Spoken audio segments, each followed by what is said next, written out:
যখন ওই ধন সম্পদের প্রয়োজন হবে 4টি সূরা একসাথে পাঠ করবেন, ইনশাআল্লাহ গায়েবী ধন সম্পদ আল্লাহ পাক আপনাকে দান করবেন। প্রিয় ভাই এবং প্রিয় বোনেরা আমার, আপনি যখনই কোনো অভাবের মধ্যে পড়ে যাবেন, যখনই আপনার রিজিকের অভাব হয়ে যাবে, আপনি সাথে সাথে এই 4টি সূরা একসাথে পাঠ করবেন, তাহলে দেখবেন ইনশাআল্লাহ গায়েব থেকে আল্লাহ পাক আপনাকে ধন সম্পদ দান করবেন। প্রিয় ভাই এবং প্রিয় বোনেরা আমার, অবাক করা একটি হাদিস আনাস ইবনে মালিক রাহমাতুল্লাহি আলাইহি থেকে বর্ণিত, তিরমিজি শরীফের 2895 নম্বর হাদিস।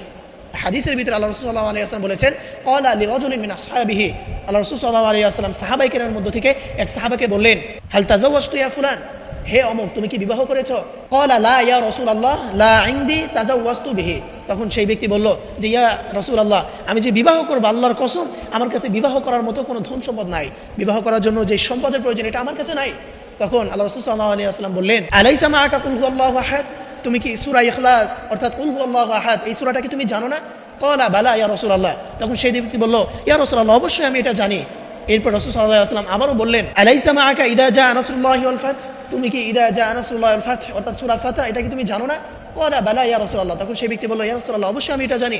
এরপর রাসূল সাল্লাল্লাহু আলাইহি ওয়াসাল্লাম তৃতীয়বার আবার বললেন, আলাইসা মাআকা কুল ইয়া আইয়ুহাল কাফিরুন। সেই ব্যক্তি বলল, ক্বালা বালা ইয়া রাসূলুল্লাহ, অবশ্যই আমি সূরা কাফিরুন এটা জানি। এরপর রাসূল সাল্লাল্লাহু আলাইহি ওয়াসাল্লাম চতুর্থবার বললেন, আলাইসা মাআকা ইদা জুলজিলাতিল আরদু জিলজালাহা, তুমি কি সূরা জিলজাল এটা জানো না?